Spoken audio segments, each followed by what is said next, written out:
ನಮಸ್ಕಾರ ಸ್ನೇಹಿತರೆ, Gurudev IAS KS ಮತ್ತು ಬ್ಯಾಂಕಿಂಗ್ ಅಕಾಡೆಮಿಗೆ ತಮಗೆಲ್ಲರಿಗೂ ಸ್ವಾಗತ. ನಾನು ನಿಮ್ಮ ವಿಜ್ಞಾನದ ಉಪನ್ಯಾಸಕ ನಾಗರಾಜ್.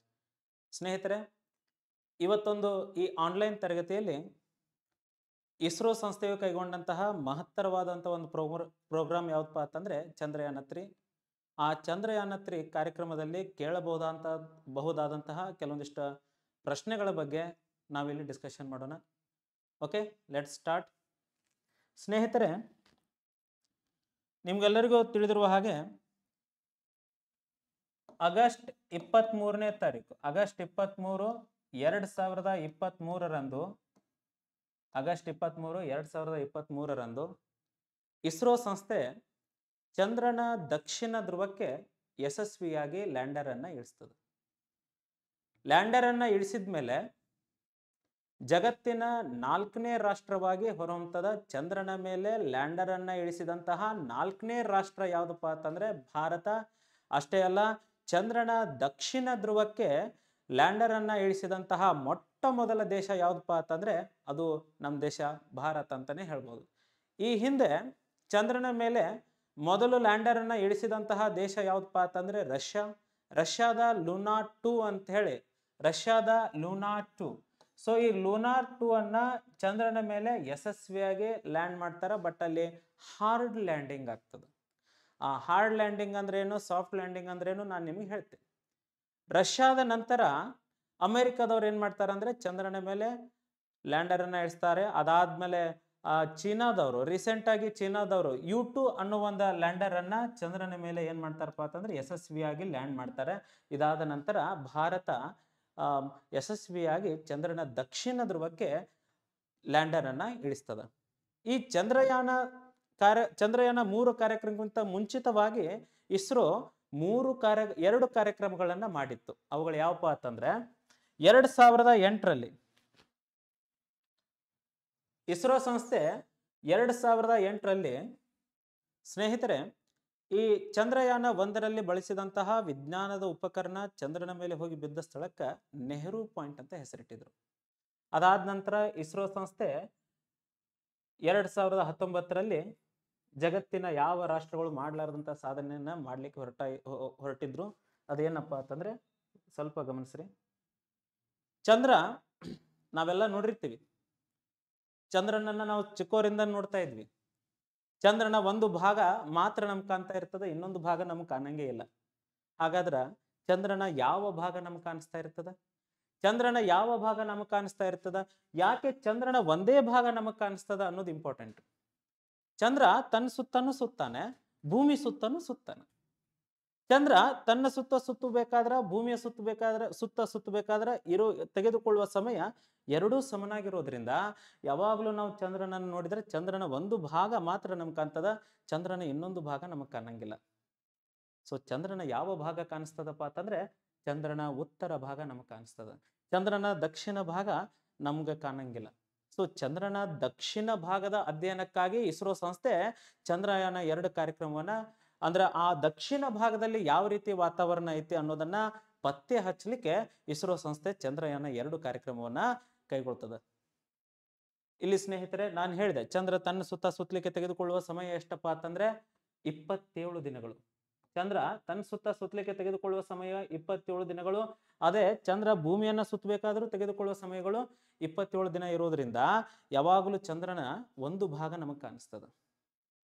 ಇಲ್ಲಿ ಇಸ್ರೋ ಸಂಸ್ಥೆ ಏನ್ ಮಾಡ್ತದ ಅಂದ್ರೆ ಚಂದ್ರನ ದಕ್ಷಿಣ ಭಾಗದಲ್ಲಿ ದಕ್ಷಿಣ ಧ್ರುವದ ಅಧ್ಯಯನಕ್ಕಾಗಿ ಚಂದ್ರಯಾನ 2 ಕಾರ್ಯಕ್ರಮವನ್ನು ಕೈಗೊಳ್ತದ.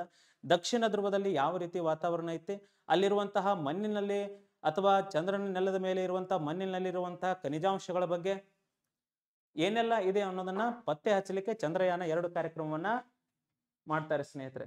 ಅಲ್ಲಿ ಚಂದ್ರಯಾನ 2 ಕಾರ್ಯಕ್ರಮದಲ್ಲಿ ಉಪಗ್ರಹದಲ್ಲಿ ಚಂದ್ರಯಾನ 2 ಕಾರ್ಯಕ್ರಮವನ್ನ ಮಾಡಿದ್ರು 2019ರಲ್ಲಿ. ಈ ಚಂದ್ರಯಾನ 2 ಕಾರ್ಯಕ್ರಮದಲ್ಲಿ 3 ಕಾಂಪೋನೆಂಟ್ಗಳನ್ನ ಬಳಸ್ತಾರೆ. ಆ 3 ಕಾಂಪೋನೆಂಟ್ಗಳು ಯಾವಪ್ಪ ಅಂತಂದ್ರೆ ರೋವರ್,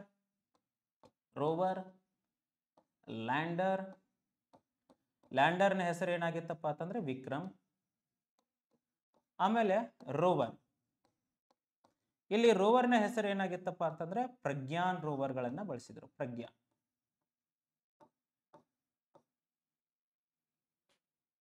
ಇಸ್ರೋ ಸಂಸ್ಥೆ ಚಂದ್ರನ ದಕ್ಷಿಣ ಧ್ರುವದಲ್ಲಿ ಈ ಲ್ಯಾಂಡರ್ ಅನ್ನ ಇಳಿಸ್ಬೇಕು ಅಂತ ಹೇಳಿ ಪ್ಲಾನ್ ಮಾಡಿದ್ರು. ಇದು ಚಂದ್ರ ಅಂತ ತಿಳ್ಕೊಡ್ರಿ. ಚಂದ್ರನ ದಕ್ಷಿಣ ಧ್ರುವದಲ್ಲಿ ಲ್ಯಾಂಡರ್ ಅನ್ನ ಇಳಿಸ್ಬೇಕಂತ ಎಲ್ಲ ಪ್ಲಾನ್ ಮಾಡ್ಕೊಂಡಿದ್ರು. ಇಲ್ಲಿ ಆರ್ಬಿಟರ್ ಚಂದ್ರನ ಕಕ್ಷೆಯಲ್ಲಿ ಸುತ್ತಾ ಇತ್ತು. ಆರ್ಬಿಟರ್ ನಿಂದ ಲ್ಯಾಂಡರು ಸಪರೇಟ್ ಆಯ್ತು. ಲ್ಯಾಂಡರು ಸಪರೇಟ್ ಆಗಿ ಚಂದ್ರನ ಮೇಲೆ ಸಾಫ್ಟ್ ಲ್ಯಾಂಡ್ ಆಗ್ಬೇಕಾಗಿತ್ತು. ಸಾಫ್ಟ್ ಲ್ಯಾಂಡ್ ಆದ್ಮೇಲೆ ಅಲ್ಲಿರುವಂತಹ ಒಳಗಡೆ ಇರುವಂತಹ ರೋವರ್, ಪ್ರಜ್ಞಾನ್ ರೋವರ್ ಚಂದ್ರನ ನೆಲದ ಮೇಲೆ ಅಡ್ಡಾಡಿ ಮಾಹಿತಿಯನ್ನ ಕಲೆ ಹಾಕಬೇಕಾಗಿತ್ತು. ಆದ್ರೆ ತಾಂತ್ರಿಕ ದೋಷಗಳಿಂದ ಚಂದ್ರನ ಮೇಲೆ ಲ್ಯಾಂಡರ್ ಇಳಿಯುವ ಸಮಯದಲ್ಲಿ ಇನ್ನೇನು 2.1 ಕಿಲೋಮೀಟರ್ ಇರಬೇಕಾದ್ರೆ ಲ್ಯಾಂಡರು ಆರ್ಬಿಟರ್ನಿಂದ ಸಂಪರ್ಕವನ್ನ ಕಳ್ಕೊಂಡ್ಬಿಡ್ತು. ಅದೆಷ್ಟೋ ಜನರಿಗೆ ಬಹಳ ಬೇಸರ ಆಯಿತು. ಈ ಫೇಲ್ಯೂರ್ ಆದ್ಮೇಲೆ ಆ ಕಾರ್ಯಕ್ರಮ ಮಾಡುವಾಗ ಇಸ್ರೋದ ಅಧ್ಯಕ್ಷರು ಕೆ ಶಿವನ್ ಅವರಿದ್ರು. ಮಕ್ಕಳ ಹಾಗೆ ಬಿಕ್ಕಿ ಬಿಕ್ಕಿ ಅಳ್ತಾರೆ. ಅದನ್ನ ಹಿರಿಯನಂತೆ ದೊಡ್ಡನಂತೆ ನಮ್ಮ ದೇಶದ ಪ್ರಧಾನಮಂತ್ರಿಗಳು ಅವ್ರನ್ನ ತಪ್ಕೊಂಡು ಅವ್ರನ್ನ ಸಮಾಧಾನ ಮಾಡ್ತಾರೆ. ಇದು ಈ ಒಂದು ಆ ಕ್ಷಣ ಐತಲ್ರಿ, ಎಷ್ಟೋ ಕೋಟಿ ಭಾರತೀಯರ ಹೃದಯದಲ್ಲಿ ಇನ್ನೂ ಅಚ್ಚೆ ಅಳಿದಂಗೆ ಹಂಗೆ ಉಳಿದು ಬಿಟ್ಟದ. ಆದ್ರೂ ಆ ದಿನ ಅವರು ಹೇಳ್ತಾರೆ, ಹೋಪ್ಸ್ ಕಳ್ಕೊಬೇಡ್ರಿ, ನೀವು ಮಾಡೇ ಮಾಡ್ತೀರಿ ಅಂತೇಳಿ. ಓಕೆ, ಕೆಲವೊಂದಿಷ್ಟು ತಾಂತ್ರಿಕ ದೋಷಗಳಿಂದ ಲ್ಯಾಂಡರ್ ಆರ್ಬಿಟರ್ನಿಂದ ಸಂಪರ್ಕವನ್ನ ಕಳ್ಕೊಂಡ್ಬಿಡ್ತದೆ. ಇದು ಬಹುಶಃ 95% ಈ ಕಾರ್ಯಕ್ರಮ ವಿಫಲ ಆಯಿತು. 95% ಇದು ಸಕ್ಸಸ್ ಆಗಿತ್ತು. 5% ಏನೈತ್ರಿ ವಿಫಲವಾಯಿತು. ಸಾರಿ. ಆರ್ಬಿಟರ್ ಆ ಚಂದ್ರನ ಕಕ್ಷೆಯಲ್ಲಿನೇ ಸುತ್ತಾ ಇತ್ತು. ಇದಾದ ನಂತರ ಇದೇ ಆರ್ಬಿಟರು ಚಂದ್ರಯಾನ 3ಗೆ ಸಹಾಯ ಮಾಡ್ತದೆ. ಚಂದ್ರಯಾನ 3ಗೆ ಲ್ಯಾಂಡರ್ ಎಲ್ಲಿ ಇಳಿಸ್ಬೇಕು ಅನ್ನೋದನ್ನ ಇದು ಪ್ಲೇಸ್ ಅನ್ನ ಡಿಸೈಡ್ ಮಾಡ್ಕೊಂತದೆ. ಓಕೆ, ಸೊ ಈಗ ಚಂದ್ರಯಾನ 3 ಬಗ್ಗೆ ನೋಡೋಣ. ಸೊ ಚಂದ್ರಯಾನ 3ಯಲ್ಲಿ ಮಹತ್ತರವಾದ ಯಾವ್ಯಾವ ಉಪಕರಣಗಳನ್ನ ಬಳಸಿದ್ರು, ಯಾವ ರಾಕೆಟ್ ಅನ್ನ ಬಳಸಿದ್ರು, ಇದ್ರ ಬಗ್ಗೆ ಎಲ್ಲ ಸ್ವಲ್ಪ ಡಿಟೇಲ್ ಆಗಿ ನೋಡ್ಕೊಳ್ಳೋಣ. ಓಕೆ, ಇಲ್ಲಿ ನೋಡ್ರಿ, ಚಂದ್ರಯಾನ 3 ಕಾರ್ಯಕ್ರಮವನ್ನ ಜುಲೈ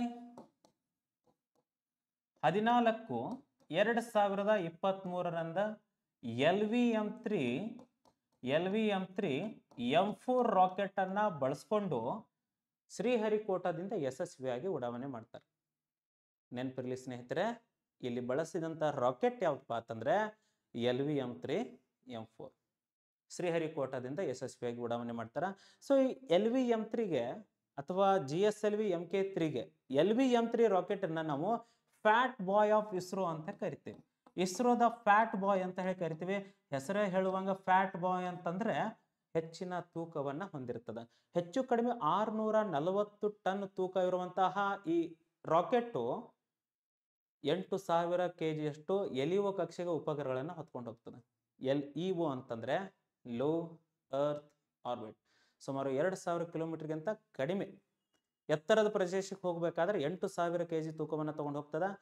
ಹೆಚ್ಚಿನ ದೂರವನ್ನ ಕ್ರಮಿಸಬೇಕಾದ್ರೆ 4000 kg ತೂಕವನ್ನ ತೆಗೆದುಕೊಂಡು ಹೋಗುವಂತಹ ಸಾಮರ್ಥ್ಯವಿರುವಂತಹ ಈ ರಾಕೆಟ್ ಇಸ್ರೋದ ಬಲಿಷ್ಠ ರಾಕೆಟ್ ಅಂತಾನೆ ಹೇಳ್ಬೋದು. ಈ ರಾಕೆಟ್ ಅನ್ನ ಬಳಸ್ಕೊಂಡು ಚಂದ್ರಯಾನ 3 ಜುಲೈ 14, 2023 ಯಶಸ್ವಿಯಾಗಿ ಶ್ರೀಹರಿಕೋಟಾದಿಂದ ಉಡಾವಣೆ ಮಾಡ್ತಾರೆ. ಅದಾದ್ಮೇಲೆ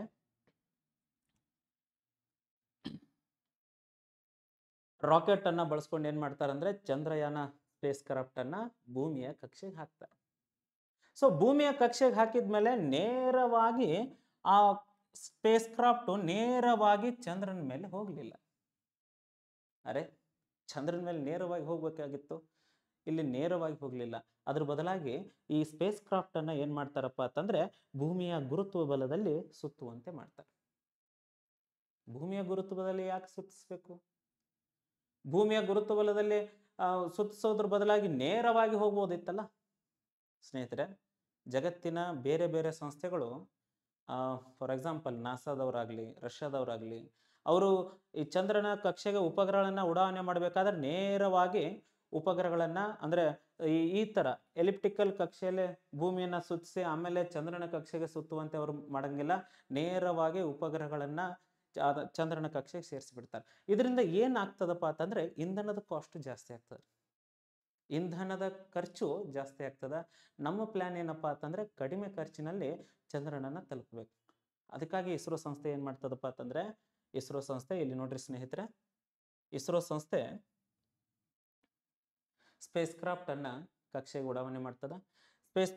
ಕಕ್ಷೆಗೆ ಉಡಾವಣೆ ಮಾಡಿದ ನಂತರ ಆ ಸ್ಪೇಸ್ ಕ್ರಾಫ್ಟ್ ಭೂಮಿಯ ಕಕ್ಷೆಯಲ್ಲಿ ಸುತ್ತದ. ಭೂಮಿಯಲ್ಲಿ ಕಕ್ಷೆಯಲ್ಲಿ ಸುತ್ತಬೇಕಾದ್ರೆ ಇದಕ್ಕೆ ನಾವು ಎಲಿಪ್ಟಿಕಲ್ ಆರ್ಬಿಟ್ ಅಂತ ಹೇಳಿ ಕರಿತೀವಿ. ಈ ಆರ್ಬಿಟ್ಗೆ ನಾವು ಎಲಿಪ್ಟಿಕಲ್ ಆರ್ಬಿಟ್ ಅಂತ ಹೇಳಿ ಕರಿತೀವಿ, ಅಂಡಾಕಾರದ ಕಕ್ಷೆ ಅಂತ ಹೇಳಿ ಕರಿತೀವಿ. ಪ್ರತಿಯೊಂದು ಉಪಗ್ರಹ ಅಂತಂದ್ರೆ ನ್ಯಾಚುರಲ್ ಉಪಗ್ರಹ ಚಂದ್ರ ಭೂಮಿಯನ್ನ ಸುತ್ತಬೇಕಾದ್ರೆ ಅಂಡಾಕಾರದ ಪಥದಲ್ಲಿ ಸುತ್ತಾನ. ಸೂರ್ಯನ ಸುತ್ತ ಭೂಮಿಗಳು ಸುತ್ತಬೇಕಾದ್ರ ಅಥವಾ ಬೇರೆ ಬೇರೆ ಗ್ರಹಗಳು ಸುತ್ತಬೇಕಾದ್ರೆ ಅಂಡಾಕಾರದ ಪಥದಲ್ಲಿ ಸುತ್ತಾ ಇರ್ತಾವ. ಇಲ್ಲಿ ಚಂದ್ರಯಾನ 3ಯಲ್ಲಿ ಉಡಾವಣೆ ಮಾಡಿದಂತಹ ಸ್ಪೇಸ್ ಕ್ರಾಫ್ಟ್ ಅಂಡಾಕಾರದ ಪಥದಲ್ಲಿ ಸುತ್ತದೆ. ಯಾಕೆ ಅಂಡಾಕಾರದ ಪಥದಲ್ಲಿ ಸುತ್ತದಪ್ಪ ಅಂತಂದ್ರೆ ಇಲ್ಲಿ ಭೂಮಿಯ ಸಮೀಪಕ್ಕೆ ಅಂತಂದ್ರೆ ಹೆಚ್ಚು ಕಡಿಮೆ 170 ಕಿಲೋಮೀಟರ್ ಅಂತ ಅನ್ಕೊಡಿ. ಭೂಮಿಯ ಸಮೀಪಕ್ಕೆ 170 ಕಿಲೋಮೀಟರ್ ಇರುವಂಗ ಭೂಮಿಯಿಂದ ಎತ್ತರಕ್ಕೆ ಅಂದ್ರೆ ಸ್ವಲ್ಪ ಎತ್ತರ ಅಂತಂದ್ರೆ 36,000 ಕಿಲೋಮೀಟರ್ ಅಂತ ಅನ್ಕೊಡಿ. ನಿಮ್ಗೆಲ್ಲರಿಗೂ ಗೊತ್ತಿರಲಿ, ಭೂಮಿಯ ಸಮೀಪಕ್ಕೆ ಉಪಗ್ರಹ ಬಂತಂದ್ರೆ ಈ ಪೊಸಿಷನ್ಗೆ ನಾವೇನಂತ ಹೇಳಿ ಕರಿತೀವಪ್ಪ ಅಂದ್ರೆ ಪೆರಿಜಿ ಅಂತ ಹೇಳಿ ಕರಿತೀವಿ. ಭೂಮಿಯಿಂದ ಎತ್ತರದ ಕಕ್ಷೆಗೆ ಇತ್ತಂದ್ರೆ ಇದಕ್ಕೆ ಏನಂತ ಹೇಳ್ತೇವೆ, ಅಪೇಜಿ ಅಂತ ಹೇಳಿ ಕರಿತೀವಿ. ಪೆರಿಜಿ ಮತ್ತೆ ಅಪೇಜಿ ಅಂತ ಹೇಳಿ ಕರಿತೀವಿ. ಪೆರಿಜಿ ಪೊಸಿಷನ್ ಒಳಗಡೆ ಉಪಗ್ರಹದ ವೇಗ ಏನಾಗಿರ್ತದ, ಹೆಚ್ಚಾಗಿರ್ತದ. ಅಪೇಜಿ ಪೊಸಿಷನ್ ಒಳಗಡೆ ಉಪಗ್ರಹದ ವೇಗ ಏನಾಗಿರ್ತದ್ರಿ, ಕಡಿಮೆ ಆಗಿರ್ತದೆ. ಯಾಕಂದ್ರೆ ಗುರುತ್ವ ಬಲದ ಮೇಲೆ ಅವಲಂಬನೆ ಆಗಿರ್ತದ. ಗುರುತ್ವ ಬಲ ಹೆಚ್ಚಾದಂತೆಲ್ಲ ಉಪಗ್ರಹಗಳ ವೇಗ ಹೆಚ್ಚಾಗ್ತದ, ಗುರುತ್ವ ಬಲ ಕಡಿಮೆ ಆದಂತೆ ಉಪಗ್ರಹಗಳ ವೇಗ ಕಡಿಮೆ ಆಗ್ತದ. ಜುಲೈ 14ನೇ ತಾರೀಕು ಉಡಾವಣೆ ಮಾಡಿದಂತಹ ಈ ಉಪಗ್ರಹ ಭೂಮಿಯ ಎಲಿಪ್ಟಿಕಲ್ ಆರ್ಬಿಟ್ ನಲ್ಲಿ ಸುತ್ತ ಸುತ್ತ ಸುತ್ತ ಏನಾಗ್ತದ್ರಿ, ಚಂದ್ರನ ಕಕ್ಷೆಗೆ ಹೋಗ್ತದೆ. ಚಂದ್ರನ ಕಕ್ಷೆಯಲ್ಲಿ ಸುತ್ತ ನೇರವಾಗಿ ಇಳಿಲಿಲ್ಲ, ಅಲ್ಲಿ ಸ್ಪೀಡ್ ಅನ್ನ ಏನ್ ಮಾಡ್ತಾ ಹೋಗ್ತಾರೆ, ಕಡಿಮೆಗೊಳಿಸ್ತಾ ಸಾಫ್ಟ್ ಲ್ಯಾಂಡ್ ಮಾಡಬೇಕಾಗಿತ್ತು, ಸಾಫ್ಟ್ ಲ್ಯಾಂಡ್ ಮಾಡಿಬಿಡ್ತಾರೆ. ಓಕೆ, ಸೊ ಇದು ನೇರವಾಗಿ ಹೋಗ್ಲಾರ್ದನೆ ಚಂದ್ರಯಾನ 3 ಕಾರ್ಯಕ್ರಮವನ್ನ ಎಲಿಪ್ಟಿಕಲ್ ಆರ್ಬಿಟ್ ಒಳಗಡೆ ನಾವು ಮಾಡ್ಕೊಂತೀವಿ. ಅದಾದ್ಮೇಲೆ ನೀವು ಇಲ್ಲಿ ನೋಡ್ತಾ ಇರ್ಬೋದು, ಇಲ್ಲಿ ನಿಮ್ಗೆ ಕಾಣ್ತಾ ಇರುವಂತಹ ಚಂದ್ರಯಾನ ಮಿಷನ್. ಈ ಚಂದ್ರಯಾನ ಮಿಷನ್ ನಲ್ಲಿ ಈ ಭಾಗಕ್ಕೆ ನಾವೇನಂತೀವಪ್ಪ ಅಂತಂದ್ರೆ ಪ್ರೊಪಲ್ಷನ್ ಮಾಡಲ್. ಈ ಪ್ರೊಪಲ್ಷನ್ ಮಾಡಲ್ ಏನಪ್ಪಾ ಅಂತಂದ್ರೆ ಚಂದ್ರನ ಕಕ್ಷೆಗೆ ಈ ಚಂದ್ರಯಾನ ಲ್ಯಾಂಡರ್ ಅನ್ನ ತಗೊಂಡು ಹೋಗೋದು ಪ್ರೊಪಲ್ಷನ್ ಮಾಡಲ್. ಚಂದ್ರಯಾನ 2 ನಲ್ಲಿ ಆರ್ಬಿಟರ್, ಲ್ಯಾಂಡರ್, ರೋವರ್ ಅಂತ ಹೇಳಿ 3 ಕಾಂಪೋನೆಂಟ್ ಅನ್ನ ಬಳಸಿದ್ರ, ಈ ಚಂದ್ರಯಾನ 3 ನಲ್ಲಿ 2 ಕಾಂಪೋನೆಂಟ್ ಅನ್ನ ಬಳಸಿದ್ರು. ಅದು ಯಾವಪ್ಪ ಅಂದ್ರೆ ಒಂದು ಲ್ಯಾಂಡರ್, ಇನ್ನೊಂದು ರೋವರ್ ಅಂತ ಇತ್ತು. ಸೊ ಇವುಗಳನ್ನ ತಗೊಂಡು ಹೋಗ್ಬೇಕಾದ್ರೆ ಪ್ರೊಪಲ್ಷನ್ ಮಾಡೆಲ್ ಅನ್ನ ಬಳಸಿದ್ರು. ಅಂದ್ರೆ ಅಲ್ಲಿ ಚಂದ್ರನ ಕಕ್ಷೆಗೆ ಹೋಗ್ಬೇಕಾದ್ರೆ ವೇಗವನ್ನ ಕಡಿಮೆಗೊಳಿಸ್ಬೇಕು, ಭೂಮಿಯಿಂದ ಚಂದ್ರನ ಕಕ್ಷೆಗೆ ಹೋಗ್ಬೇಕಾದ್ರೆ ವೇಗವನ್ನ ಜಾಸ್ತಿಗೊಳಿಸ್ಬೇಕು. ಸೊ ಹಾಗಾಗಿ ಪ್ರೊಪಲೆಂಟ್ ಮಾಡೆಲ್ ಅನ್ನ ಬಳಸಿದ್ರು.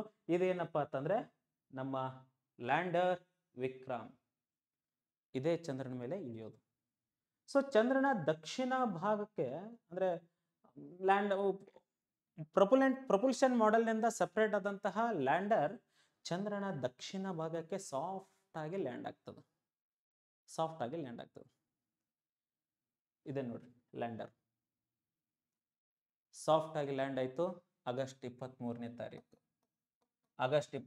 ತಾರೀಕು ಸಾಫ್ಟ್ ಆಗಿ ಚಂದ್ರನ ಮೇಲೆ ಲ್ಯಾಂಡ್ ಆಗ್ತದೆ. ಚಂದ್ರನ ದಕ್ಷಿಣ ಧ್ರುವದ ಮೇಲೆ ಲ್ಯಾಂಡ್ ಆಗ್ತದೆ.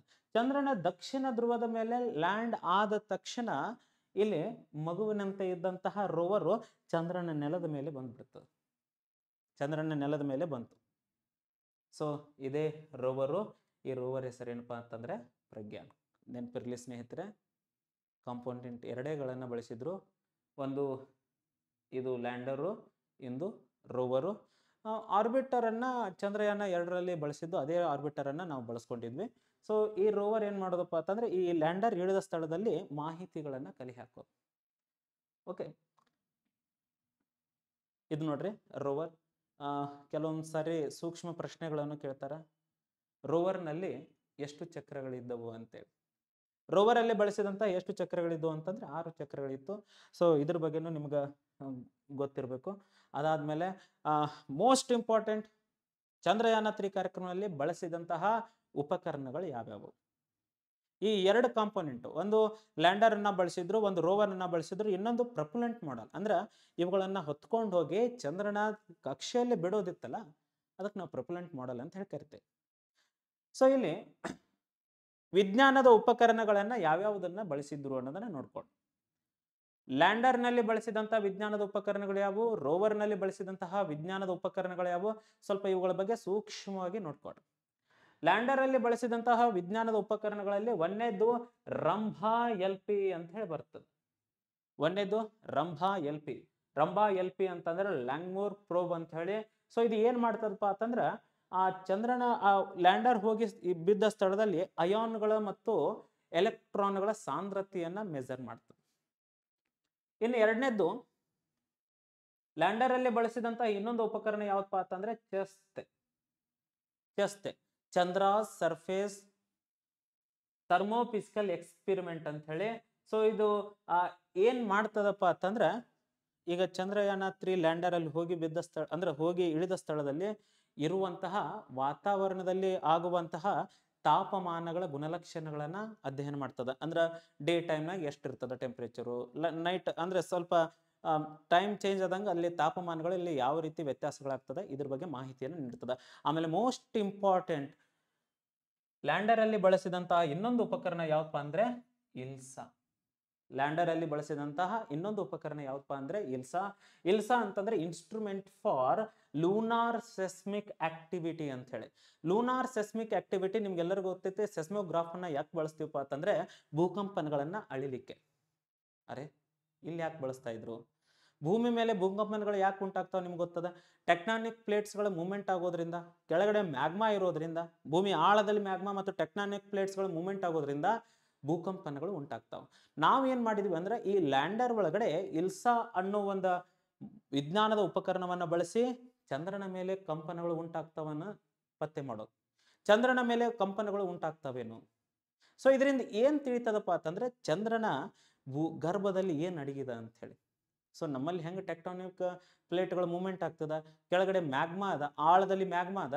ಸೊ ಇದ್ರ ಬಗ್ಗೆ ನಾವು ಭೂಕಂಪನಗಳು ಉಂಟಾಗೋದಕ್ಕೆ ಈ ಕಾರಣಗಳನ್ನು ಹೇಳ್ತೀವಲ್ಲ, ಚಂದ್ರನ ಮೇಲೆ ಆ ಕಂಪನಗಳು ಉಂಟಾಯ್ತಂದ್ರೆ, ಸೊ ಅದರಿಂದ ನಾವೇನ್ ತಿಳ್ಕೊಂತೀವಪ್ಪ ಅಂತಂದ್ರೆ, ಚಂದ್ರನ ಆಳದಲ್ಲಿಯೂ ಸಹಿತ ಇದೇ ತರ ಇರಬಹುದು, ಭೂಮಿ ತರ ಇರಬಹುದು ಅಂತ ಹೇಳಿ ನಾವು ಅದನ್ನ ಪತ್ತೆ ಮಾಡ್ಬೋದು. ಓಕೆ, ತಿಳ್ಕೊಡ್ರಿ ಸ್ನೇಹಿತರೆ. ಲ್ಯಾಂಡರ್ ನಲ್ಲಿ 3 ವಿಜ್ಞಾನದ ಉಪಕರಣಗಳನ್ನ ಬಳಸಿದ್ರು. 3 ವಿಜ್ಞಾನದ ಉಪಕರಣಗಳು ಯಾವಪ್ಪ ಅಂತಂದ್ರೆ Rambha LP, ChaSTE, ILSA. I repeat, Rambha LP, ChaSTE, ILSA. ಇನ್ನ ಲ್ಯಾಂಡರ್ ಒಳಗಡೆ ಬಳಸಿದ್ದಾಯ್ತು. ಇನ್ನ ರೋವರ್ ಒಳಗಡೆ ಮೇನ್ 2 ಕಾಂಪೋನೆಂಟ್ಗಳನ್ನ ಬಳಸ್ತಾರ. ಆ ಮೇನ್ 2 ವಿಜ್ಞಾನದ ಉಪಕರಣಗಳನ್ನ ಬಳಸಿದ್ರು. ಒಂದೇದು APXS ಅಂತ ಹೇಳಿ. ಒಂದೇ ವಿಜ್ಞಾನದ ಉಪಕರಣ ಯಾವಪ್ಪ ಅಂತಂದ್ರೆ APXS ಅಂದ್ರೆ ಅಲ್ಫಾ ಪಾರ್ಟಿಕಲ್ ಎಕ್ಸ್ರೇ ಸ್ಪೆಕ್ಟ್ರೋಮೀಟರ್ ಅಂತ ಹೇಳಿ. ಅಲ್ಫಾ ಪಾರ್ಟಿಕಲ್ ಎಕ್ಸ್ರೇ ಸ್ಪೆಕ್ಟ್ರೋಮೀಟರು ಇದು ಏನ್ ಮಾಡ್ತದಪ್ಪ ಅಂತಂದ್ರೆ, ಚಂದ್ರನ ನೆಲದ ಮೇಲೆ ಇರುವಂತಹ ಖನಿಜಾಂಶಗಳನ್ನ ಪತ್ತೆ ಮಾಡೋದು. ಯಾವ್ಯಾವ ಖನಿಜಗಳದಾವ, ಸೊ ಇದ್ರ ಬಗ್ಗೆ ಮಣ್ಣಿನಲ್ಲಿ ಲವಣಾಂಶಗಳು, ಖನಿಜಾಂಶಗಳು ಏನೇನದಾವ ಅನ್ನೋದನ್ನ ಪತ್ತೆ ಮಾಡ್ಲಿಕ್ಕೆ ಈ ಇನ್ಸ್ಟ್ರೂಮೆಂಟ್ ಅನ್ನ ಬಳಸಿದ್ರು. ನೆಕ್ಸ್ಟ್, ರೋವರ್ ನಲ್ಲಿ ಬಳಸಲಾದಂತಹ ಇನ್ನೊಂದು ಉಪಕರಣ ಯಾವಪ್ಪ ಅಂದ್ರೆ ಲೇಸರ್ ಇಂಡ್ಯೂಸ್ಡ್ ಬ್ರೇಕ್ಡೌನ್ ಸ್ಪೆಕ್ಟ್ರೋಸ್ಕೋಪ್ ಅಂತ ಹೇಳಿ ಬಳಸಿದ್ರು. ಲೇಸರ್ ಇಂಡ್ಯೂಸ್ಡ್ ಬ್ರೇಕ್ಡೌನ್ ಸ್ಪೆಕ್ಟ್ರೋಸ್ಕೋಪ್ ಅಂತ ಹೇಳಿ ಇದು ಬಹಳ ಇಂಪಾರ್ಟೆಂಟ್. ಯಾಕಂದ್ರೆ ಈ ಒಂದು ಉಪಕರಣ ಚಂದ್ರನ ನೆಲದ ಮಣ್ಣಿನಲ್ಲಿ ಮತ್ತು ಕಲ್ಲಿನಲ್ಲಿ ಕೆಲವೊಂದಿಷ್ಟು ರಾಸಾಯನಿಕಗಳನ್ನ ಪತ್ತೆ ಮಾಡೋದು. ಯಾವ್ಯಾವಪ್ಪ ಅಂತಂದ್ರೆ ಮ್ಯಾಗ್ನೆಸಿಯಮು, ಅಲ್ಯೂಮಿನಿಯಮು, ಸಿಲಿಕಾನು, ಪೊಟ್ಯಾಸಿಯಮು, ಕ್ಯಾಲ್ಸಿಯಮು, ಟೈಟಾನಿಯಮು ಮತ್ತೆ ಫೆರಸ್ಗಳನ್ನ ಮೆಜರ್ ಮಾಡೋದು. ಇವೆಲ್ಲ ನಮ್ಮ ಭೂಮಿ ಮೇಲೆ ಸಿಗ್ತಾವ, ಭೂಮಿಯ ನೆಲದ ಮೇಲೆ ಸಿಗ್ತಾವ. ಸೊ ಹಾಗೆ ಚಂದ್ರನ ನೆಲದ ಮೇಲೆ, ಚಂದ್ರನ ಮಣ್ಣಿನಲ್ಲಿ ಅಥವಾ ಕಲ್ಲಿನಲ್ಲಿ ಈ ರಾಸಾಯನಿಕಗಳು ಸಿಗ್ತಾವೆ ಅನ್ನೋದನ್ನ ಪತ್ತೆ ಮಾಡ್ಲಿಕ್ಕೆ. ಇನ್ನೊಂದು ಮೋಸ್ಟ್ ಇಂಪಾರ್ಟೆಂಟ್ ಪ್ರೊಪಲ್ಷನ್ ಮಾಡೆಲ್ ಅಂತ ಹೇಳಿ ನಾ ಹೇಳಿದ್ನಲ್ಲ, ಚಂದ್ರಯಾನ 3 ವಿಕ್ರಮ್ ಲ್ಯಾಂಡರ್ ಅನ್ನ ತಗೊಂಡ್ ಬಂತಲ್ಲ ಪ್ರೊಪಲ್ಷನ್ ಮಾಡಲ್. ಆ ಪ್ರೊಪಲ್ಷನ್ ಮಾಡಲ್ ಅಲ್ಲಿ ಒಂದು ವಿಜ್ಞಾನದ ಉಪಕರಣವನ್ನ ಬಳಸಿದ್ರು. ಆ ವಿಜ್ಞಾನದ ಉಪಕರಣ ಹೆಸರು ಏನಪ್ಪಾ ಅಂದ್ರೆ ಶೇಪ್ ಅಂತಂದ್ರೆ spectro ಪೊಲಾರಿಮೆಟ್ರಿ of habitable planet earth. ಅಂದ್ರೆ ಚಂದ್ರನ ಕಕ್ಷೆಯಲ್ಲಿ ಸುತ್ತುವಾಗ ಭೂಮಿಯನ್ನು ಅಬ್ಸರ್ವ್ ಮಾಡೋದು. ಚಂದ್ರನ ಕಕ್ಷೆಯಲ್ಲಿ ಸುತ್ತುವಾಗ ಭೂಮಿಯನ್ನು ಅಬ್ಸರ್ವ್ ಮಾಡಿ ಭೂಮಿಯಿಂದ ಯಾವ್ಯಾವ ಸಿಗ್ನಲ್ಗಳು ಪಾಸ್ ಆಗ್ತವ. ಯಾಕಂದ್ರೆ ಭೂಮಿ ಮೇಲೆ ಜೀವಿಗಳದಾವ, ಭೂಮಿ ಮೇಲೆ ನೀರಿನ ಅಂದ್ರೆ ಸಮುದ್ರ ನೀರೆಲ್ಲ ಐತೆ. ಸೊ ಅಲ್ಲಿ ಸಿಗ್ನಲ್ಗಳು ಹೆಂಗ್ ಪಾಸ್ ಆಗ್ತಾವ ಅನ್ನೋದು ನೋಡೋದು. ಅದರ ತರನೇ ಬೇರೆ ಗ್ರಹಗಳನ್ನ ಪತ್ತೆ ಮಾಡೋದು. ಅಂದ್ರೆ ಭೂಮಿಯನ್ನೇ ಹೋಲುವಂತ ಬೇರೆ ಗ್ರಹಗಳು ಏನಾದರೂ ಇದಾವೇನೋ ಅನ್ನೋದನ್ನ ಪತ್ತೆ ಮಾಡ್ಲಿಕ್ಕೆ ಈ ಸೇಫ್ ಇನ್ಸ್ಟ್ರೂಮೆಂಟ್ ಅನ್ನ ಬಳಸಿದ್ರು. ಮರಿಲಿಕ್ಕೆ ಹೋಗ್ಬೇಡ್ರಿ. ಲ್ಯಾಂಡರ್ ಒಳಗಡೆ 3 ಕಾಂಪೋನೆಂಟ್ಸ್ ಗಳನ್ನ ಬಳಸಿದ್ರು, 3 ವಿಜ್ಞಾನದ ಉಪಕರಣಗಳನ್ನ ಬಳಸಿದ್ರು. ರೋವರ್ ಅಲ್ಲಿ 2 ವಿಜ್ಞಾನದ ಉಪಕರಣಗಳನ್ನ ಬಳಸಿದ್ರು. ಆಮೇಲೆ ಪ್ರೊಪಲ್ಷನ್ ಮಾಡೆಲ್ ಅಲ್ಲಿ 1 ವಿಜ್ಞಾನದ ಉಪಕರಣಗಳನ್ನ ಬಳಸಿದ್ರು. ನೋಡ್ರಿ, ಇನ್ನೊಂದು ಬಹಳ ಇಂಟ್ರೆಸ್ಟಿಂಗ್ ಪ್ರಶ್ನೆಗಳನ್ನ ಕೇಳುವಂತಹ ಚಾನ್ಸಸ್ ಇರ್ತಾವ. ಅದು ಏನಪ್ಪಾ ಅಂತಂದ್ರೆ, ಈ ಪ್ರಾಜೆಕ್ಟ್ಗೆ, ಈ ಚಂದ್ರಯಾನ ಕಾರ್ಯಕ್ರಮಕ್ಕೆ, ಚಂದ್ರಯಾನ 3 ಕಾರ್ಯಕ್ರಮಕ್ಕೆ ಮಿಷನ್ ಡೈರೆಕ್ಟರ್ ಆಗಿ ಯಾರಿದ್ರು ಅಂತ ಹೇಳಿ. ಈ ಚಂದ್ರಯಾನ 3 ಕಾರ್ಯಕ್ರಮಕ್ಕೆ ಮಿಷನ್ ಡೈರೆಕ್ಟರ್ ಆಗಿ ಯಾರಿದ್ರಪ್ಪ ಅಂತಂದ್ರೆ ಮೋಹನ್ ಕುಮಾರ್ ಸರ್. ಇಲ್ಲಿ ನೀವು ಕಾಣ್ತಾ ಇದ್ರಲ್ಲ, ಸೋಮನಾಥನ್ ಸರ್ ಪಕ್ಕ ಇರೋರು ಮೋಹನ್ ಕುಮಾರ್ ಸರ್. ಇವರು ಪ್ರಾಜೆಕ್ಟ್ಗೆ ಮಿಷನ್ ಡೈರೆಕ್ಟರ್ ಆಗಿ ಕಾರ್ಯವನ್ನ ನಿರ್ವಹಿಸಿದ್ರು. ಆಮೇಲೆ ಪ್ರಾಜೆಕ್ಟ್ ಡೈರೆಕ್ಟರ್ ಆಗಿ ಪಿ ವೀರಮುತ್ತುವೇಲ್ ಸರ್ ಅವರು ಇದ್ರು. ಪ್ರಾಜೆಕ್ಟ್ ಡೈರೆಕ್ಟರ್ ಆಗಿ ಯಾರು? ಪಿ ವೀರಮುತ್ತುವೇಲ್ ತಮಿಳುನಾಡದವ್ರಿ. ವೀರಮುತ್ತುವೇಲ್ ಸರ್ ಅವರು ಪ್ರಾಜೆಕ್ಟ್ ಡೈರೆಕ್ಟರ್ ಆಗಿ ಇದ್ರು. ಈ ತರ ಕ್ವಶನ್ ಗಳನ್ನು ಕೇಳುವಂತ ಚಾನ್ಸಸ್ ಇರ್ತದ. ಆಮೇಲೆ ಚಂದ್ರಯಾನ 3 ಹೋಗಿ ಲ್ಯಾಂಡ್ ಆಗಿದ್ದು ಆಗಸ್ಟ್ 23. ಆ ಲ್ಯಾಂಡ್ ಆದ ಸ್ಥಳಕ್ಕೆ ಒಂದು ಹೆಸರಿಟ್ಟಾರ. ಚಂದ್ರಯಾನ 3 ಲ್ಯಾಂಡರ್ ಹೋಗಿ ಇಳಿದ ಸ್ಥಳಕ್ಕೆ ನಾವು ಏನಂತ ಹೇಳಿ ಕರಿತೀವಿ? ಶಿವಶಕ್ತಿ ಪಾಯಿಂಟ್ ಅಂತ ಕರಿತೀವಿ. ಶಿವಶಕ್ತಿ ಪಾಯಿಂಟ್ ಅಂತ ಹೇಳಿ ಕರಿತೀವಿ. ಆಮೇಲೆ ಆಗಸ್ಟ್ 23ನೇ ತಾರೀಕು ಪ್ರತಿ ವರ್ಷ ರಾಷ್ಟ್ರೀಯ ಬಾಹ್ಯಾಕಾಶ ದಿನವನ್ನಾಗಿ ಆಚರಣೆ ಮಾಡ್ಬೇಕಂತ ಹೇಳಿ ನಮ್ಮ ದೇಶದ ಪ್ರಧಾನಮಂತ್ರಿಗಳು ಘೋಷಣೆ ಮಾಡ್ತಾರೆ. ಪ್ರಶ್ನೆ ಕೇಳಬಹುದು, ರಾಷ್ಟ್ರೀಯ ಬಾಹ್ಯಾಕಾಶ ದಿನವನ್ನ ಯಾವಾಗ ಆಚರಿಸಲಾಗುತ್ತದೆ ಅಂತ ಹೇಳಿ. ರಾಷ್ಟ್ರೀಯ ಬಾಹ್ಯಾಕಾಶ ದಿನವನ್ನ ಆಗಸ್ಟ್ 23ರಂದು ಆಚರಿಸ್ತಾರ. ಯಾಕೆ ಆಚರಿಸ್ತಾರಪ್ಪ ಅಂತಂದ್ರೆ, ಚಂದ್ರನ ದಕ್ಷಿಣ ಧ್ರುವಕ್ಕೆ ಜಗತ್ತು ಮಾಡಲಾರದ ಸಾಧನೆಯನ್ನ ಇಸ್ರೋ ಸಂಸ್ಥೆ ಮಾಡಿ ತೋರಿಸಿತ್ತಲ್ಲ. ಸೊ ಹಾಗಾಗಿ ಆ ಒಂದು ದಿನ ಬಹಳ ಮಹತ್ತರವಾದದ್ದು ಅಂತ ಹೇಳಿ ಮೋದಿ ಸರ್ ಅವ್ರು ಏನ್ ಮಾಡ್ತಾರಪ್ಪ ಅಂತಂದ್ರೆ ರೀ, ಆಗಸ್ಟ್ 23ನೇ ತಾರೀಕು ರಾಷ್ಟ್ರೀಯ ಬಾಹ್ಯಾಕಾಶ ದಿನವನ್ನಾಗಿ ಆಚರಣೆ ಮಾಡ್ತಾರೆ. ಚಂದ್ರಯಾನ 2 ಒಳಗಡೆ, ಚಂದ್ರಯಾನ 2ರಲ್ಲಿ ಆ ಲ್ಯಾಂಡರ್ ಹೋಗಿ ಬಿದ್ದಿತ್ತಲ್ರಿ, ಆ ಬಿದ್ದ ಸ್ಥಳಕ್ಕೆ ತಿರಂಗ ಪಾಯಿಂಟ್ ಅಂತ ಹೆಸರಿಟ್ಟಾರ. ಚಂದ್ರಯಾನ 3ಗೆ ಲ್ಯಾಂಡರ್ ಇಳಿದ ಸ್ಥಳಕ್ಕೆ ಏನಂತ ಹೆಸರಿಟ್ಟಾರ್ರಿ? ಶಿವಶಕ್ತಿ ಪಾಯಿಂಟ್ ಅಂತ ಹೆಸರಿಟ್ಟಾರ. ಇಷ್ಟೇನಪ್ಪಾ ಅಂತಂದ್ರೆ ಚಂದ್ರಯಾನ 3. ಇಲ್ಲಿ ಕೇಳಬಹುದಂತ ಕೆಲವೊಂದಿಷ್ಟು ಪ್ರಶ್ನೆಗಳನ್ನ ನೋಡ್ಕೊಳ್ಳೋಣ. ಓಕೆ, ಪ್ರಶ್ನೆಗಳು ಸ್ಕ್ರೀನ್ ಮೇಲೆ ಕಾಣ್ತಾ ಇದಾವ. ಚಂದ್ರಯಾನ 3 ಯಾವಾಗ ಉಡಾವಣೆ ಮಾಡಲಾಯಿತು? ಚಂದ್ರಯಾನ 3ಅನ್ನ ಯಾವಾಗ ಉಡಾವಣೆ ಮಾಡಲಾಯಿತು? ಚಂದ್ರನ ಮೇಲೆ ಯಾವಾಗ ಲ್ಯಾಂಡ್ ಆಗಿತ್ತಂತ ಅಲ್ಲ, ಚಂದ್ರಯಾನ 3ಅನ್ನ ಯಾವಾಗ ಉಡಾವಣೆ ಮಾಡಲಾಗಿತ್ತು ಅಂತಂದ್ರೆ ನಿಮ್ಗೆಲ್ಲರಿಗೂ ಗೊತ್ತಿರೋ ಹಾಗೆ ಅಲ್ಲಿ ಆಪ್ಷನ್ಗಳನ್ನ ಕೊಟ್ಟಿದ್ದೀನಿ, ಕಾಣಿಸ್ತಾ ಇದೆ. ಸೊ ಚಂದ್ರಯಾನ 3 ಜುಲೈ 14, 2023ರಂದು ಉಡಾವಣೆ ಮಾಡಲಾಯಿತು. So option B is the right answer. Next, Chandrayaan 3ರಲ್ಲಿ ಬಳಸಲಾದಂತಹ ರಾಕೆಟ್ ಯಾವುದು ಅಂತ ಪ್ರಶ್ನೆ ಕೇಳುವಂತ ಚಾನ್ಸಸ್ ಇರ್ತದ. ಚಂದ್ರಯಾನ 3ರಲ್ಲಿ ಬಳಸಲಾದಂತಹ ರಾಕೆಟ್ ಯಾವ್ದಪ್ಪ ಅಂತಂದ್ರೆ LVM-3 M4. LVM-3 M4 rocket ಅನ್ನ ಬಳಸಲಾಯಿತು. ಇನ್ನ ಬಹಳ ಇಂಪಾರ್ಟೆಂಟ್, ಚಂದ್ರನ ಮೇಲೆ ಲ್ಯಾಂಡರ್ ಇಳಿತು, ಚಂದ್ರನ ಮೇಲೆ ರೋವರ್ ಇಳಿತು. ಇವು ಎಷ್ಟು ದಿನದ ತನಕ ಕೆಲಸ ಮಾಡ್ತಾವ? ಚಂದ್ರನ ಮೇಲೆ ಇಳಿದಂತಹ ಲ್ಯಾಂಡರು ಮತ್ತೆ ಚಂದ್ರನ ಮೇಲೆ ಇಳಿದಂತಹ ರೋವರು ಎಷ್ಟು ದಿನದ ತನಕ ಕೆಲಸ ಮಾಡ್ತಾವ ಅಂದ್ರೆ ಚಂದ್ರನ 1 ದಿನದ ತನಕ ಕೆಲಸ ಮಾಡ್ತಾವ. ಚಂದ್ರನ 1 ದಿನ ಭೂಮಿಯ 14 ದಿನಗಳಿಗೆ ಸಮನಾಗಿರ್ತದ. ಚಂದ್ರನ 1 ದಿನ ಭೂಮಿಯ 14 ದಿನಗಳಿಗೆ ಸಮನಾಗಿರ್ತದ. ಸೊ ಅದೇ ಪ್ರಶ್ನೆಯನ್ನ ಇಲ್ಲಿ ಕೇಳಿದ್ರು, ನಾ ಅಲ್ಲಿ ಹಿಂದೆ ಹೇಳಲಿಲ್ಲ, ಈಗ ಹೇಳ್ತಾ ಇದ್ದೀನಿ. ಚಂದ್ರನ 1 ದಿನ ಭೂಮಿಯ 14 ದಿನಗಳಿಗೆ ಸಮನಾಗಿರ್ತದ. ಸೊ ಇಲ್ಲಿ ಪ್ರಶ್ನೆ, ಚಂದ್ರನ 1 ದಿನ ಭೂಮಿಯ ಎಷ್ಟು ದಿನಗಳಿಗೆ ಸಮನಾಗಿರ್ತದ ಅಂತಂದ್ರೆ 14 ದಿನಗಳಿಗೆ ಸಮನಾಗಿರ್ತದೆ. Option C is the right answer. ಇನ್ನು ನೆಕ್ಸ್ಟ್ ನೋಡ್ರಿ, ಚಂದ್ರಯಾನ 3ರಲ್ಲಿ ಬಳಸಲಾದ ಲ್ಯಾಂಡರ್ನ ಹೆಸರೇನು? ಮರಿಲಿಕ್ಕೆ ಹೋಗಬಾರದ್ರಿ. ಚಂದ್ರಯಾನ 3ರಲ್ಲಿ ಬಳಸಲಾದ ಲ್ಯಾಂಡರ್ ಹೆಸರೇನಪ್ಪಾ ಅಂತಂದ್ರೆ ವಿಕ್ರಮ್. ಚಂದ್ರಯಾನ 3ರಲ್ಲಿ ಬಳಸಲಾದ ಲ್ಯಾಂಡರ್ನ ಹೆಸರೇನು? ವಿಕ್ರಮ್. ಇನ್ನು ನೆಕ್ಸ್ಟ್ ನೋಡ್ರಿ, ಈ ಕೆಳಗಿನವುಗಳಲ್ಲಿ ಯಾವುದು ಚಂದ್ರಯಾನ 3ರಲ್ಲಿ ಬಳಸಿದ ರೋವರ್ ಆಗಿದೆ? ಚಂದ್ರಯಾನ 3ರಲ್ಲಿ ಬಳಸಲಾದ ರೋವರ್ ಹೆಸರೇನಪ್ಪಾ ಅಂದ್ರೆ ಪ್ರಜ್ಞಾನ್. ಚಂದ್ರಯಾನ 3ರಲ್ಲಿ ಬಳಸಲಾದ ರೋವರ್ ಹೆಸರೇನ್ರಿ? ಪ್ರಜ್ಞಾ. ನೆಕ್ಸ್ಟ್ ಪ್ರಶ್ನೆ, ಈ ಕೆಳಗಿನವುಗಳಲ್ಲಿ ಯಾವುದು ಲ್ಯಾಂಡರ್ ನಲ್ಲಿ ಬಳಸಲಾದ ಉಪಕರಣವಾಗಿಲ್ಲ? ಪ್ರಶ್ನೆಯನ್ನ ಗಮನಿಸ್ರಿ. ಈ ಕೆಳಗಿನವುಗಳಲ್ಲಿ ಯಾವುದನ್ನ ಲ್ಯಾಂಡರ್ ನಲ್ಲಿ ಬಳಸಲಾದ ಉಪಕರಣವಾಗಿಲ್ಲ? ಲ್ಯಾಂಡರ್ ನಲ್ಲಿ 3 ಉಪಕರಣಗಳನ್ನು ಬಳಸ್ತಾರೆ. ಒಂದನೇದ್ದು ರಂಭಾ ಎಲ್ಪಿ, ಚೆಸ್ತೆ, ಇಲ್ಸಾ. ರಂಭಾ ಎಲ್ಪಿ, ಚೆಸ್ತೆ, ಇಲ್ಸಾ. ಬಳಸಲಾಗದ ಯಾವುದು ಉಪಕರಣ ಅಂತ ನೋಡೋಣ. ರಂಭಾ ಎಲ್ಪಿ ಇತ್ತು, ಚೆಸ್ತೆ ಇತ್ತು, ಇಲ್ಸಾ ಇತ್ತು. ಯಾವ್ದಿರ್ಲಿಲ್ಲ? ಲಿಬ್ಸ್ ಇರ್ಲಿಲ್ಲ. ಲಿಬ್ಸ್ ಅನ್ನ ರೋವರ್ ನಲ್ಲಿ ಬಳಸಿದ್ರು. ಇನ್ನ ನೆಕ್ಸ್ಟ್ ಪ್ರಶ್ನೆ, ಈ ಕೆಳಗಿನವುಗಳಲ್ಲಿ ಯಾವ ಉಪಕರಣವನ್ನು ಪ್ರಜ್ಞಾನ್ ರೋವರ್ ನಲ್ಲಿ ಬಳಸಲಾಗಿದೆ? ಪ್ರಜ್ಞಾನ್ ರೋವರ್ ನಲ್ಲಿ ಬಳಸಲಾದ ಉಪಕರಣಗಳು 2. ಒಂದು APXS, ಇನ್ನೊಂದು ಲಿಬ್ಸ್. ಸೊ ಇಲ್ಲಿ ಯಾವ ಉಪಕರಣವನ್ನ ಬಳಸಲಾಗಿದೆ ಅಂತ ಪ್ರಶ್ನೆ ಕೇಳಾರ. Option B is the right answer. LIBS ಅನ್ನ ನಾವು ಬಳಸ್ತಿದ್ವಿ. ಓಕೆ. ಇನ್ನ ಚಂದ್ರಯಾನ 3ರಲ್ಲಿ ಪ್ರೊಪುಲೆಂಟ್ ಮಾಡೆಲ್ ಅಂತ ಹೇಳಿದ್ನಲ್ಲ, ಚಂದ್ರನ ಈ ಲ್ಯಾಂಡರ್ ಅನ್ನ ಹೊತ್ಕೊಂಡ್ಬಂದು ಅಲ್ಲಿಂದ ಚಂದ್ರನ ನೆಲಕ್ಕೆ ಲ್ಯಾಂಡರ್ ಅನ್ನ ಸೆಪರೇಟ್ ಮಾಡ್ತಲ್ರಿ, ಅದಕ್ಕೆ ನಾವು ಚಂದ್ರಯಾನ ಯಾವ್ದು ಪ್ರೊಪುಲೆಂಟ್ ಮಾಡೆಲ್ ಅಂತ ಹೇಳಿ ಕರಿತೀವಿ. ಆ ಪ್ರೊಪುಲೆಂಟ್ ಮಾಡೆಲ್ ನಲ್ಲಿ ಬಳಸಲಾದ ಉಪಕರಣದ ಹೆಸರು ಏನಪ್ಪಾ ಅಂತಂದ್ರೆ ಶೇಪ್.